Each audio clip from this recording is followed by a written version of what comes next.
साली आधी घरवाली। सिमरन की छोटी बहन विभा माँ के होते हुए भी सिमरन के ही पीछे लगी रहती थी। सिमरन, आ गई हो तो इसे खाना खिला दो। बोल रही है तुम जब तक नहीं खाओगी ये भी नहीं खाएगी। क्या है विभा, तुम खा लिया करो ना, मुझे ऑफिस से आने में देर हो जाती है। और कोई छोटी बच्ची तो हो नहीं तुम जो खाना भी नहीं खाती हो कि दीदी आएगी तो ही खाऊंगी। हाँ हाँ, छोटी बच्ची ही समझ लो। और एक बात, जब आपको पता है कि मैं आपके बिना नहीं खाती हूँ तो रोज रोज क्यों बोलती हो? अरे क्या है ये, दोनों बहनें कम माँ बेटी ज्यादा लगती हो। अरे दीदी की शादी हो जाएगी तब क्या करेगी बोल? जब होगी तब की तब देखेंगे। मैं तो दीदी के साथ ही रहूंगी हमेशा। दोनों की शादी ऐसे घर में कर देंगे जहाँ दो भाई हो। खैर, मामला आया गया हो जाता है। एक दिन सिमरन के पापा जब घर आते हैं, तुम लोगों के लिए अच्छी खबर है। वर्मा जी है ना मेरे दोस्त, उन्होंने सिमरन बेटी के लिए रिश्ता बताया है। बहुत अच्छा लड़का है, सिमरन को भी पसंद कर लिया है और कल वो लोग आ रहे हैं सिमरन को देखने अपने घर। सिद्धांत अपने माता पिता के साथ सिमरन को देखने आता है। उसे सिमरन अच्छी लगती है और शादी तय हो जाती है। सिद्धांत की माँ कहती है, अब तो हम लोग ले जाएंगे जल्द ही अपनी सिमरन को यहाँ से। अरे हाँ हाँ, क्यों नहीं, आपकी ही है अब तो हमारी बेटी। दूर खड़ी विभा सब सुन रही होती है। अब तो दीदी की शादी हो जाएगी, फिर तो वो चली जाएंगी। दीदी के बिना मैं कैसे रहूंगी?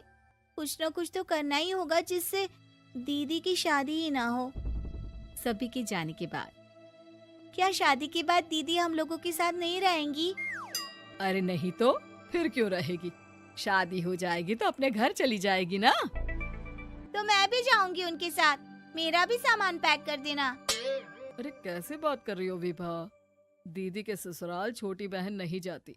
हाँ, कभी कभी जाकर मिलाना और रोज फोन पर भी बात कर लेना, ठीक है? नहीं पापा, आप तो जानते हैं मैं दीदी के बिना खाना भी नहीं खाती, ना ही मुझे उनके बिना नींद आती है। सिमरन बहन की बात सुनकर इमोशनल हो जाती है। अगले दिन से विभा खाना खाना छोड़ देती है। लोगों के लाख समझाने के बाद भी विभा ना खाती है ना ही सोती है। अंत में हार मानकर सिमरन सिद्धांत से मिलती है। सिद्धांत, मेरे मम्मी पापा ने बचपन से ही विभा और मुझे साथ रखा। वो मुझसे बहुत जुड़ी है। मुझे उसकी टेंशन रहेगी शादी के बाद, क्योंकि वो मेरे बिना नहीं रह सकती है। अरे ये तो छोटी सी बात है, वो हम लोगों के साथ हमारे घर में रह सकती है। जब उसकी अकल आ जाएगी या वो समझ जाएगी कि तुम्हारा घर वो नहीं बल्कि ये है, तो हम उसे घर छोड़ आएंगे, ठीक है? सिमरन खुश हो जाती है क्योंकि वो यही चाहती थी। वो माँ पिता से बात कर लेती है। अरे कैसी बात कर रही हो सिमरन, भला बेटी के ससुराल में हम छोटी बहन को कैसे भेज दे? जमाना क्या कहेगा? अरे तू पागल हो गया है, मना कर दे। इस शादी में इन लोगों का तो ये चलता ही रहेगा। कभी बहन यहाँ आ रही है, कभी वो बहन के पास जा रही है। अरे शादी हो रही है, कोई मजाक थोड़ी ना हो रहा है ना बाबा ना। माँ कैसी बात कर रही हो? सिमरन से मैं जुड़ाव महसूस कर रहा हूँ और इतनी सी बात के लिए इतनी अच्छी लड़की को कैसे छोड़ सकता हूँ? सिद्धांत की भी जिद होती है कि वो सिर्फ सिमरन से ही शादी करेगा, और होता भी वैसा ही है। सिद्धांत और सिमरन की शादी हो जाती है और दहेज में आ जाती है विभा। शादी के बाद बुआ सास कहती है, अरे माँ ना, साली आधी घर वाली होती है, लेकिन ये क्या, तुम तो उसे घर ही ले आए। तभी चाची कहती है, सिद्धांत को तो हम लोगों ने सीधा समझा था, लेकिन सबसे तेज तो यही निकला। अरे देखो कैसे दहेज तो नहीं लिया, लेकिन साली पर कब्जा कर लिया। सिद्धांत ने इस और तो सोचा ही नहीं था, लोग उन लोगों के बारे में ऐसी भी बात करेंगे। वो वहाँ से चला जाता है और चुपचाप अपने कमरे में लेट जाता है। क्या हुआ सिद्धांत, तुम अचानक से परेशान हो गए, कोई बात है क्या?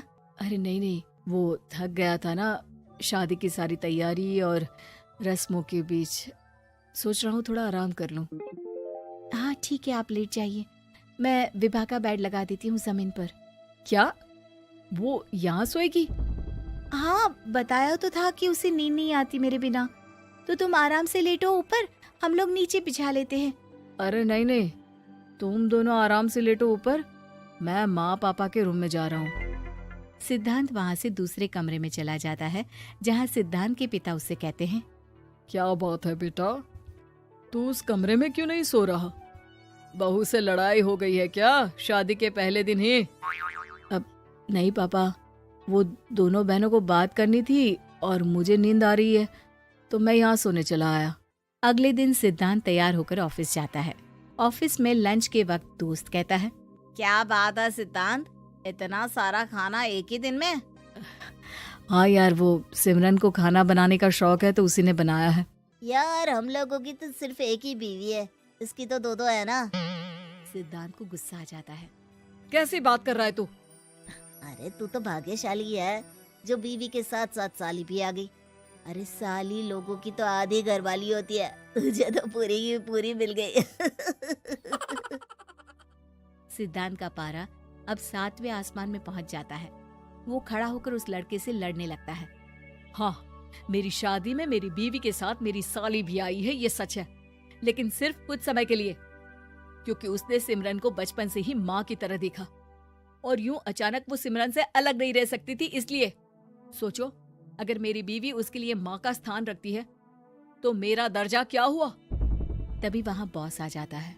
माफ करना सिद्धांत, यहाँ इस मेंटल लेवल के लोग हैं, जरूरी नहीं साली सिर्फ आधी घरवाली ही हो, कभी वो छोटी बहन तो कभी बेटी भी होती है। वेल डन सिद्धांत। सिद्धांत को अब ऑफिस में कोई कुछ नहीं कहता, लेकिन आस पड़ोस का वो तो वही हाल रहता है। सिद्धांत ऑफिस से घर की ओर आ रहा होता है कि रास्ते में उसे अपनी कॉलोनी का दोस्त मिल जाता है। क्या बात है, चेहरे की चमक बता रही है, शादी से बड़ा खुश है तू, क्यों? हाँ यार, अच्छी लड़की और अच्छा परिवार मिलना कहाँ होता है जल्दी आजकल। यार हमें भी दिला देना ऐसा परिवार जहाँ एक के साथ एक फ्री की स्कीम चल रही हो। सिद्धांत को फिर गुस्सा आ जाता है। वो दोस्त को मारने के लिए हाथ उठाता ही है कि वहाँ विभा आ जाती है। अरे जीजू, रहने दीजिए ना, ये लोग नहीं समझेंगे कि इंसानियत क्या होती है। ये सच है कि दीदी से कैसे दूर रहना, ये मुझे पता नहीं था। आपने मुझे दीदी के पास रहने का मौका देकर ये समझने का मौका दिया कि लड़की का असली घर उसका ससुराल होता है।